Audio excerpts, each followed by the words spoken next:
वर्तमान स्वामी के शासन में हम सभी विराजते हैं और उनकी पावन पीयूष देशना हम सभी के लिए परम उपकारी है। अनादिकाल से हमारी आत्मा में जो जन्म, जरा और मृत्यु रूपी रोग लगे, उन रोगों का उपशमन करने वाली कोई परम औषधि है तो वह एकमात्र यह जनवाणी है। भव्यात्माओं, ये निर्णय तो सबके पास है कि संसार का प्रत्येक व्यक्ति दुखी है, चाहे स्वयं हो चाहे दूसरा हो। उन सबके बारे में जीव का यह निर्णय पक्का है कि मैं दुखी हूँ, सब दुखी है। पर शायद ये उसे नहीं पता है दुखी क्यों, दुख क्यों मिल रहा है और मैं दुखी क्यों हूँ, इसका निर्णय उसके पास नहीं। कुछ जीव तो ऐसे भी है कि उनको अपने दुखों की परवाह ही नहीं है, वो अपने आप को दुखी मानना ही नहीं चाहते। कुछ एक पुण्यात्मा ही, समझदार विवेकी पुरुष जीव ही अपने उन दुखों को समझते हुए अपने आप को दुखी स्वीकार करते। ये पक्का मानना, जब तक हम अपने आप को दुखी मान नहीं पा रहे हैं तब तक दुखों से छूटने वाले भी नहीं। जब तक हम अपने आप को गलत स्वीकार नहीं कर पा रहे हैं तब तक अपनी गलती को सुधार भी नहीं पाएंगे।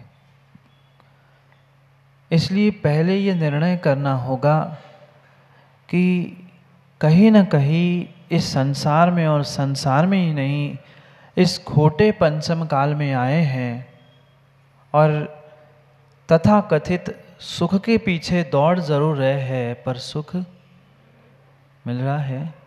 एक जैन साहब, सुखी हो, भले ही 4, 10, 50 लोगों के सामने माँ आप मुस्कुरा के कह दो हाँ ठीक है, अच्छा चल रहा है, पर अपने ही हृदय में अपने आप से ही पूछ लेना, जो सुख, जो शांति, जो आनंद की इच्छा जीवन भर है, क्या वह मिली? नहीं मिली। और नहीं मिलना ही तो बहुत बड़ा दुख था। बहुत बड़ा दुख यही था, जो हम चाहते थे वो नहीं मिल रहा है। धन दौलत मिल गई, नाम शोहरत मिल गई, बाहर के सब साधन मिल गए, पर ये मात्र और मात्र अपने सुख शांति के लिए करने का जो पुरुषार्थ किया था, आज तक सुख और शांति नहीं मिले।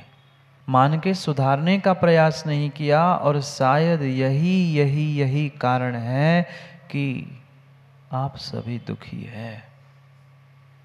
आप सभी दुखी होने का कारण मात्र और मात्र अपनी दुख के कारणों को समझने के बाद भी उसे मानकर उसे ठीक करने का प्रयास नहीं किया। माना कि मकान पानी गिरने के कारण से चुरने लग गया, टपकने लग गया। इस बार तो ऐसी बारिश हुई, नए मकान भी बहुत सारे लोग कहने आए थे, महाराज जी नया मकान अभी 8-10 साल नहीं हुए वो चूर रहा है। जब हमें पता चल गया है कि मकान चूर रहा है, पानी टपक रहा है, क्या समझदार व्यक्ति, समझदार गृहिणी उससे ठीक करने का प्रयास नहीं करेगी? घर को, मकान को तो हम ठीक करने का प्रयास कर रहे हैं कि मकान से पानी चूरा है, टपक रहा है। ऐसे मनुष्य पर्याय में जो पुण्य मिला है, पुण्य से मनुष्य पर्याय मिली है, उसमें पुण्य टपक रहा है, उसे ठीक क्यों नहीं कर रहे? उसे भी ठीक करना पड़ेगा, उसे भी ठीक करना पड़ेगा, तब जाके इन दुखों से कुछ छुटकारा मिल सकता है, अन्यथा नहीं मिल सकता, नहीं मिल सकता। कितना कितना विवेक, कितना ज्ञान और कितना हम अपने बुद्धि का प्रयोग करते हुए इन सभी समस्याओं, इन सभी विकट चुनौतियों का सामना करने के लिए तैयार होकर रह जाते। बहुत बहुत कम बार हम ये निर्णय करते हैं कि हमें अपने जीवन के लिए कुछ हटकर कुछ नया संघर्ष को प्राप्त करना होगा। क्योंकि पक्का मानो जो जान चुके हो उसे पक्का निर्णय करके मानो कि दुख अगर आपको मिला है तो मात्र आपकी स्वयं की करतुती, आपकी स्वयं की गलती के कारण ही मिला है। और उस गलती को सुधारने के लिए पुरुषार्थ भी आपको ही करना पड़ेगा। स्वाभाविक सी बात है, जो व्यवहार में भी, समाज में भी, देश में भी गलती करता है, चोरी करता है, पाप करता है, उसे ही जेल जाना पड़ता है। हाँ, अधिकांश ऐसा ही देखने आता है। एकाध कोई निरपराध भी फंस जाता है, पर भले ही वर्तमान की नहीं पर पिछली कहीं गलती होती है तभी वो फंसता है। कहने का तात्पर्य इतना ही है कि गलती करने वाला ही जेल में जाता है और जो गलती को सुधारता है वो जेल से बाहर भी आता है। हम क्यों नहीं निकल पा रहे इन दुख के कुछ दिनों से? हम क्यों नहीं उभर पा रहे हैं हम अपने आप से, अपनी गलतियों से?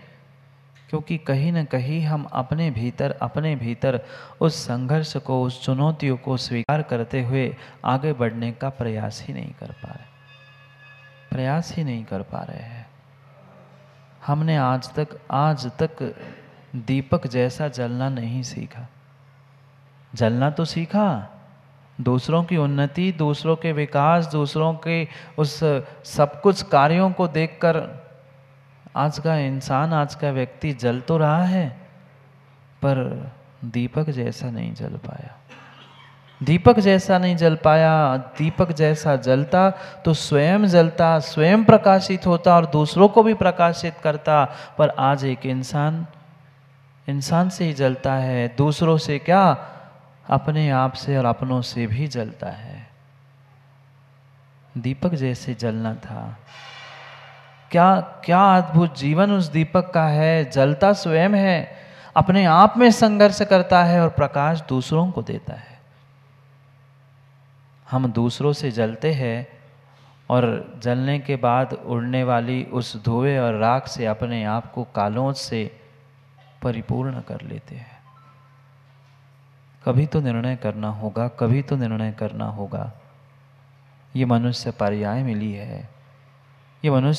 मिली है। जीवन जीने के लिए हमें जीवन जीने की कला, नीति, रीति, व्यवहार, उठना बैठना, बोलना चालना, क्रियाकांड आदि सबका बोध करने की आवश्यकता है। ज्ञान नहीं कह रहा हूँ, ज्ञान की कमी नहीं है, ज्ञान की बिल्कुल कमी नहीं है, पर बोध और बोधि की कमी है। बोध और बोधि की कमी है। इसलिए बोध और बोधि दोनों को प्राप्त करने के लिए आपको तपना पड़ेगा। उन दुखों से छूटने के लिए आपको तपना पड़ेगा। मात्र निर्मल जी कहते हैं ना, निर्मल गोंदिया, सूरज तपे तपे रे माती, दीपक जले जले रे बाती। वह सूरज भी तपता है, माटी भी तपती है। सूरज तपता है इसलिए दुनिया को प्रकाश देता है, माटी तपती है तब दुनिया को शीतल पानी देती है। दोनों के तपने में अंतर है। दोनों तप रहे हैं, पर एक प्रकाश प्रताप दे रहा है, एक शीतल पानी प्रदान कर रहा है। दोनों तपे थे। कोई क्रोध में, कोई कषाय में तपता है, जिस कारण से दूसरों को वह तपाने का, जलाने का प्रयास करता है। वही साधु, महात्मा, सज्जन पुरुष तपता तो है, पर दूसरों को शीतल पानी देने के लिए तपता है। मटका नहीं जानते? मटके में ठंडा पानी कैसे बना? आज मटके में पानी तो ठंडा बन रहा है, पर मटके को कितना तपना पड़ा, कितनी अग्नि, कितनी उष्णता, कितनी बार सूरज का सामना करना पड़ा, इसका विचार किया? नहीं किया, नहीं किया। निर्मल जी, मात्र कहने से काम नहीं होगा, निर्णय हमें अपने भीतर से करना ही होगा, करना ही होगा, करना ही होगा। सूरज तपे तपे रे माती, तुझको तपना होगा, तुझको तपना होगा। तपस्या तो करनी ही पड़ेगी, बिना तपस्या के कोई कार्य इस संसार में आपके इच्छानुरूप हो जरूरी नहीं है, नहीं है। परलोक क्या, इस लोक के भी तथाकथित सुखों को आप प्राप्त करना चाहते हो तो आपको कहीं न कहीं तपस्या आदि का आलंबन लेना ही पड़ेगा। परभव में तो ठीक है, मिलेगा ही, पर परभव के साथ इस लोक को भी अगर प्राप्त करना है तो आपको अपने आप को पकाना और तपाना पड़ेगा, पकाना और तपाना पड़ेगा। एक आयुर्वेद में आम सिद्धांत है, आम पाक सिद्धांत है, यानी जो कच्चा होता है उसे पकाना ही पड़ता है, पकाना ही पड़ता है। बिना पकाए क्या आप फल आम आदि भी खाते हो? नहीं खाते, नहीं खाते, नहीं खाते। उसको भी पकाना पड़ता है। घर में माँ दूध, दाल, सब्जी आदि सब सामग्री बनती होगी, बनती ना? ऐसे ही दूध आ गया, आप पी लिया, ऐसे डब्बे में रखी हुई दाल, बाजार से आई हुई सब्जी खा ली? नहीं, नहीं खाई। उस कच्चे को पका कर ही, तपा कर ही ग्रहण किया जाता है। फिर ये जो कच्चा माल है, ये कच्चा तन है, कच्चा परमात्मा है, इस कच्चे परमात्मा को भी तो तपाना पड़ेगा, इस कच्चे परमात्मा को भी तपाना पड़ेगा। कच्चे मिट्टी को, कच्चे पत्थर को तपाया जाता है, तब पका हुआ सोना निकलता है, दमकता हुआ, चमकता हुआ। ऐसे ही कच्चे इस अंतरात्मा को तपाओगे, तब जाके पका हुआ सोने जैसा परमात्मा प्रकट हो पाएगा। पर डरते हैं, 10 बार विचार करते हैं, क्या करूं, क्या नहीं करूं, कैसा करूं, क्योंकि कितना ही बाहर के कार्य कर लेना, पर विश्वास मानना, जब तक भीतर का निर्णय नहीं है, भीतर से निर्णय नहीं है अपने आप को तपाने का, तब तक कभी भी दुखों से छुटकारा मिलने वाला नहीं है, नहीं है, नहीं है। क्योंकि आचार्यों ने स्पष्ट रूप से कहा है, कर्म क्षयातम तप्यते इति तपा। कर्म के क्षय के लिए जो किया जाता है वही तप है, और उस तप के माध्यम से ही कर्मों की निर्जरा होती है। बिना उसके कर्मों की निर्जरा प्रयोजनभूत होती ही नहीं है, प्रयोजनभूत निर्जरा नहीं होती। निर्जरा का अर्थ ही कर्मों को दूर करना है। पर अगर अविपाक निर्जरा नहीं है तो तुम्हारी सविपाक निर्जरा काम की नहीं है। वो तो विजयन साहब एक मिथ्या दृष्टि को हो रही है, वो तो एक मिथ्या दृष्टि को सविपाक निर्जरा हो रही है। कौन सी बड़ी बात? अविपाक निर्जरा करने के लिए आपको तपस्या प्राप्त करनी होगी, तपस्याओं को प्राप्त करना होगा। बिना तपस्या के कर्मों से, दुखों से छुटकारा मिलने वाला ही नहीं है, मिलने वाला ही नहीं है। कितने ही सुंदर, कितना ही सुंदर माँ आटा घी हो। हलवा बनाया कभी? बोलो ना, हलवा बनाया कभी? अच्छा कि कच्चा? अब वो तो घर ही वालों को पता है कि अच्छा बनता है कि कच्चा बनता है। जो हलवा माँ बनाया था, कैसे बना था?